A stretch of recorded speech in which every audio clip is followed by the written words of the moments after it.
Hi, I'm John Morris, CEO and founder of Fiscal Advocate. Before founding Rise, I was the CEO and founder of Rise Interactive, and I grew Rise from just me to almost $40 million in 16 years. And during that time period, I had a ton of recognition. We received all sorts of awards for growth, best place to work, uh, best digital marketing agency. And, and a secret to how we did this was we really took a data-driven approach to decision making. If you think about business, all we have is time and money. And the better use we spend of that time and money, the better the outcome is going to be. So a key factor was understanding the benchmark numbers for our industry, and that helped our decision making. This allowed us to make sure that we were funding specific groups in a strategic manner, meaning how do we get more money into sales and marketing? How do we get more money into innovation? How do we get less money into the areas that are less impactful to your business? And then just because you fund something properly doesn't mean that you spent it intelligently. So how do you assess the impact? And so that's what we're going to go over today. So the first thing that grounds everything is what we call the CPR score. So let's go into what is the CPR score. There are probably an infinite number of KPIs.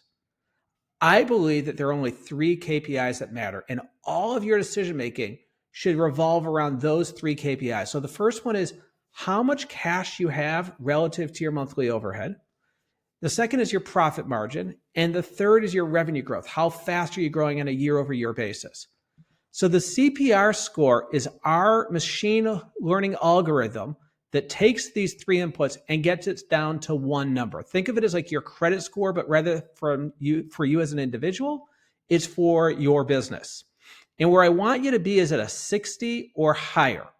And so in this scenario, you could see that I want your cash to generally be 2 to 2.5. I want your profit margin to be 20. I want your revenue growth to be 20. And so you can see I'm below this threshold. So if you think of your CPR score as the top of the pyramid, and then you have your cash, your profit margin, your revenue growth. So as I mentioned, there are an infinite number of KPIs. You're going to constantly want to understand the KPIs that are necessary and the least amount of KPIs possible to improve each one of these 3 numbers. So for example, to improve your revenue growth, you need either new revenue from clients, retain your existing clients, or upsell your clients. And so if you think about just improving your revenue growth, what you're trying to do is change the math. So if you want to grow faster, you got to change the math. And so that means that you have to figure out how do you reduce your churn, or how do you increase your upsells? How do you win more clients, or how do you increase your average order value? Believe it or not, those are the only 4 things that you can do to grow organically or to grow faster organically. So then you can figure out which one of these metrics you want to try to improve it. And that's the concept of grounding yourself in the CPR score, looking at the 3 elements of what's going to help you improve that score, and then get to the next level of KPIs that you're going to attack. So the first thing is, how do you fund growth? So how do you take benchmark data and how do you take this information, your financial data, to make sure that you can put more money into growth? And we're going to go into detail with that. So I want to start with the holy grail metrics. If you own a service-based company, the best of the best are growing at 20% a year while still having profits of 20% a year. And so this is where I want to get you to. And I want you to think about a few different things. The first, which I just find fascinating, is that in the world of SaaS, there's this thing called the rule of 40.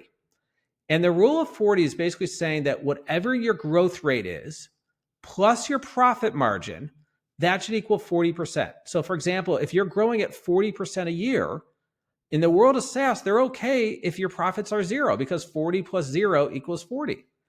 And if you go back to the holy grail metrics of the service-based industry, 20% growth plus 20% profit happens to equal 40. So it's very interesting that the rule of 40 actually applies to service-based companies as well. Now, in order to get you to this 20% EBITDA, I want to ground you in 2 very specific numbers.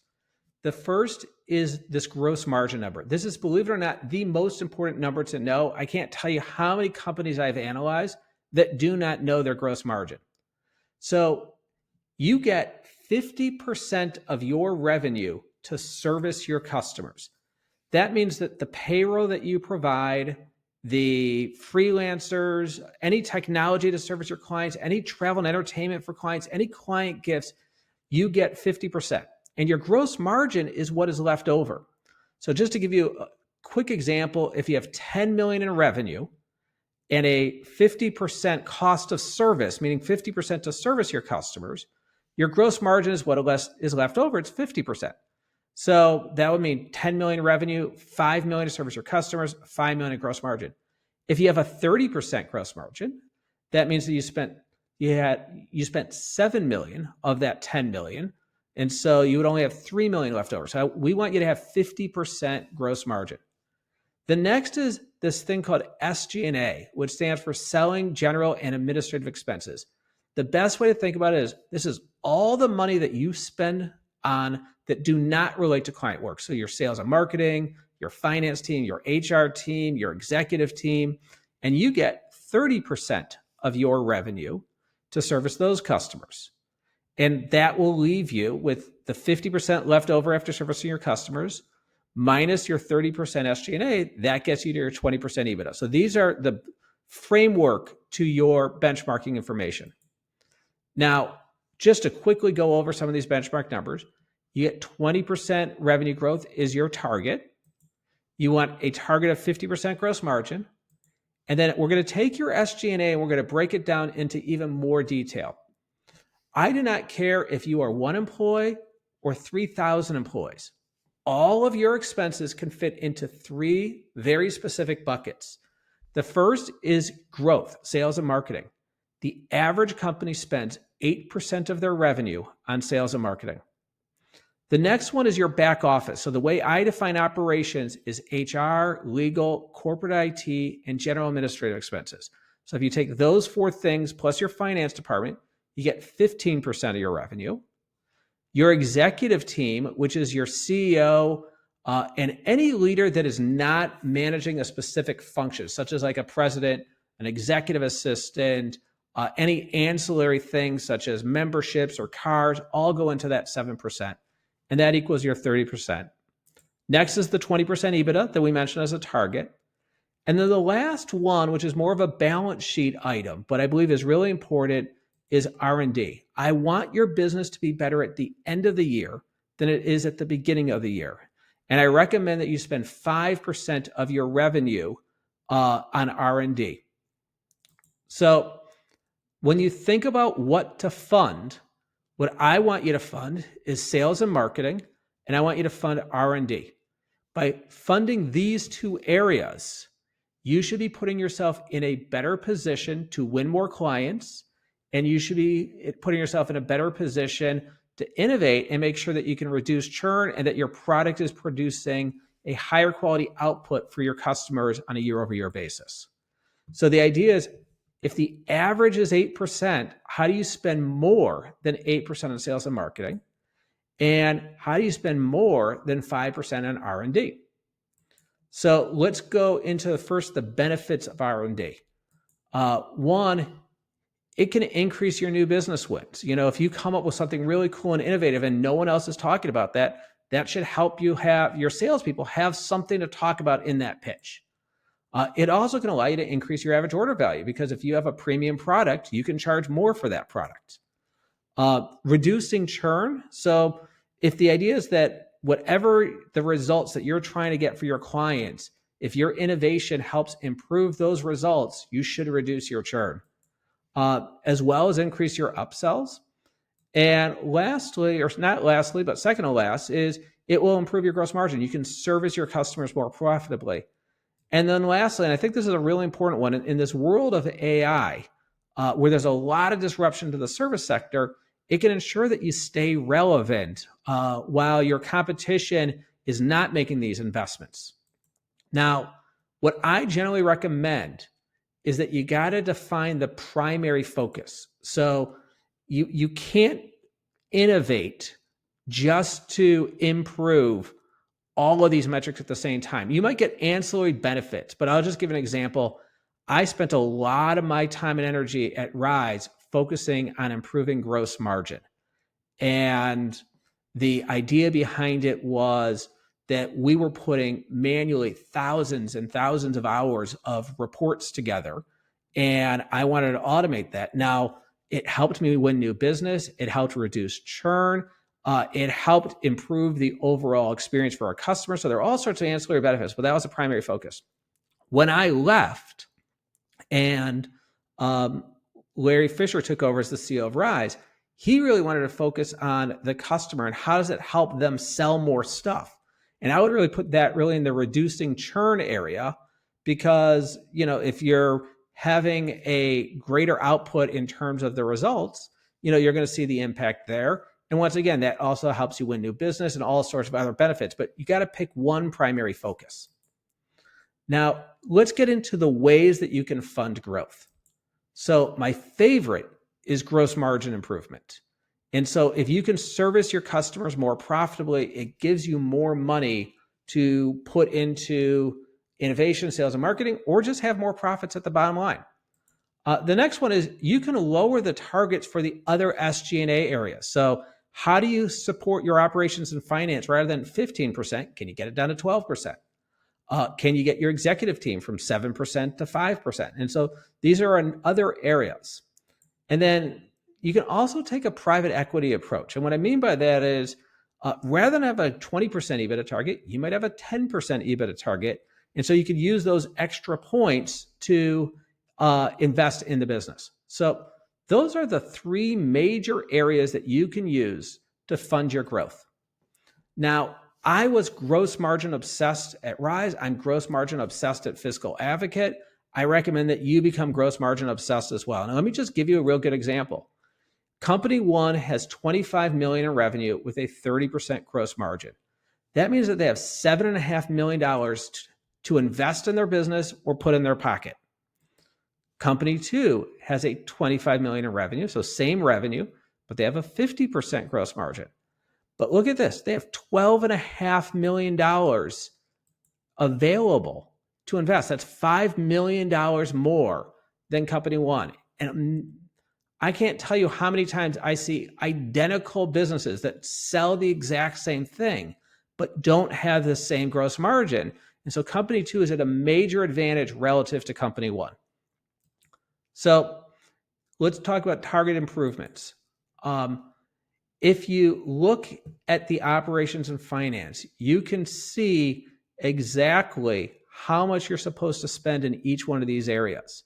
And so if you're looking to reduce, your spend from this 15% to 12%, well, then you can start thinking, well, how do I get my finance department to 4%? Or how do I get my HR department to 3%? Now, what I think is really important is you need these departments to function well. So it's not just a matter of like, well, let's just do an awful job and not spend money in these areas. You still need to do a high quality work, but how can you do it more efficiently and more effectively? And then on the executive team, as I mentioned, it's the CEO compensation, and it's any other leader like a president that doesn't own a specific department. So if you have a head of sales and marketing, they're not going to be in your executive team. They're going to be in the sales and marketing bucket. But you want to really look at these to see how you can make improvements in those specific areas. Now, when I mentioned the private equity approach, these are the returns on average, whether you invest in private equity, the S&P 500, the NASDAQ. And so your question is, because you know your business so well, if you lower your EBITDA target from 20% to some other number and put it into the business, will you be able to outperform these numbers? And if the answer is yes, then you should really consider a lower target to fuel growth for a period of time. Now, at some point, you want to get back to that 20%, but this is a really good way of thinking about how you can look at your EBITDA targets and potentially change them. Now, at Rise, I actually targeted less than 20% for many, many years. My target was actually 5%. Now, we grew from 1 million to 2, 2 to 4, 4 to 8, 8 to 12, 12 to 13, 13 to 19, all the way up to 37. And so I was seeing that my investments were paying off. A good rule of thumb of what I did. The multiples are different today, but I was basically looking at every year, the incremental increase in revenue, I was using a 2 times multiple on that increased growth. So if I went from 4 million to 8 million, that's 4 million in incremental revenue. I basically said that the market cap value of our business grew by $8 million. And so I felt really good about that in terms of a return. And so I would keep on investing as long as those numbers kept on growing the way I was looking at them. Now, just because you fund growth doesn't mean that you're actually spending the money intelligently. 1 year at Rise, we would do about $6 million in incremental revenue every single year. 1 year, I doubled my sales and marketing, and that year, I did $6 million in incremental revenue. There was practically no benefit to that increased investment. So what we now want to do is go over how do we ensure that you're maximizing your growth. So first thing is, when an analytics infrastructure, funding alone does not mean results. How effective are your investments is really what we want to get into. And it's really important that you have an infrastructure to analyze not just what the funding is, but how effective those investments are. And if you think about your analytics, there are things that you're going to analyze that are really just focused on results. How many customers a month did I win? What's the average order value? How am I doing on a year-over-year basis? But then there's a whole bunch of things that you want to analyze as it relates to activity, because those are leading indicators to what your results are going to be. It's no different than, if you're training for a race and you want to win the race and you don't exercise at all, you're probably not going to win the race. So you have to measure how effectively you're training in order to compete in that race. And it's no different in business. If you want to grow faster, you have to measure the activity. So I'm going to go over 5 different types of reports that I believe are really valuable that you should be looking at on a regular basis. So we're going to start with churn analysis. There are actually 4 types of churn. There are client churn and client attrition, and there is revenue churn and revenue attrition. So let me just explain the difference of what is churn versus what is attrition. Churn refers to if you have a bunch of customers at the beginning of a time period, and at the end of the time period, you lost a percentage, that will be what your churn was. Attrition looks at how many were actually up for renewal. So let's just go into detail on this. So there's a bunch of assumptions here in terms of number of clients, your MRR, how many clients you lost, how many were up for renewal. I'm not going to go into detail on all these assumptions just yet. So let's just start with client churn. Imagine you had 50 clients on January 1, because you can see this is Q1, and you lost 5 of them. So basically, you take the clients lost divided by the total clients, and that equals your client churn. So in this case, you can see that you have a 10% churn for this scenario. Now let's go into attrition.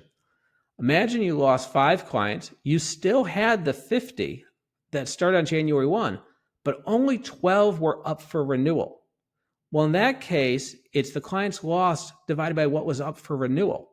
And so you can see you actually had a 42% churn in terms of what was up for renewal. The reason why this is so important is oftentimes people will think that they're doing a really good job when they just look at churn, because they didn't look at what was actually up for renewal. So if no one was up for renewal and you didn't lose any clients, well, it wasn't because you were doing a great job. It's because the contracts didn't have anyone up for renewal during that time period.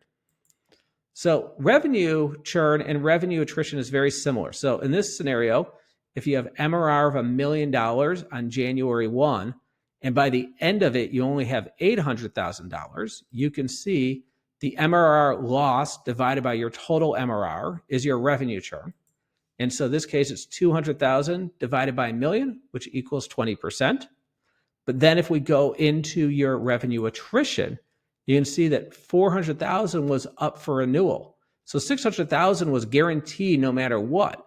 And so you can see that your MRR loss divided by your MRR that was up for renewal, this should say this wasn't accurate here.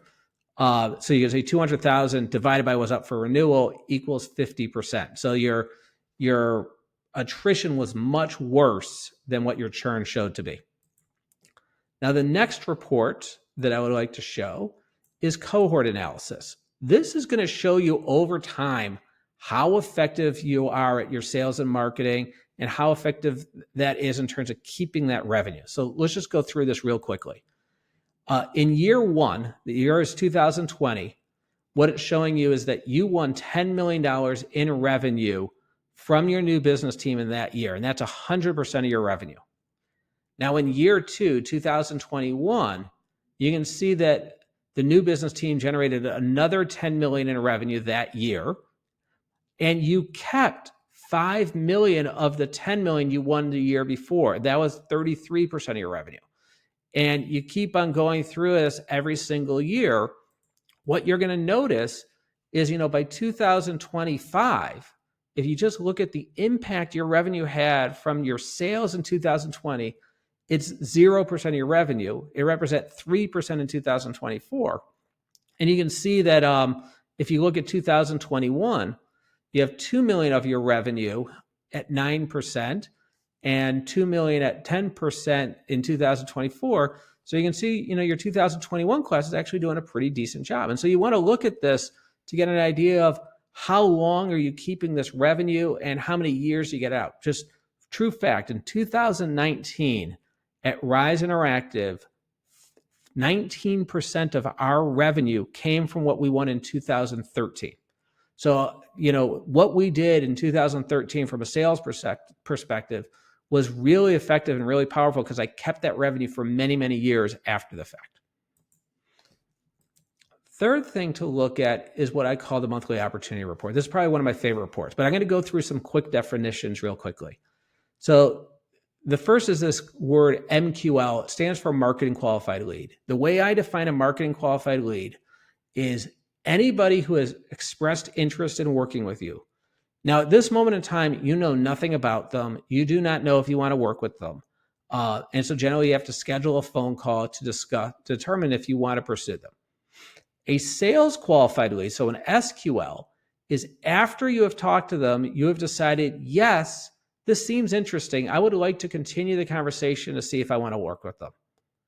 And then BANT is basically it becomes an opportunity. And BANT is an acronym for budget, meaning that you have determined they can afford you.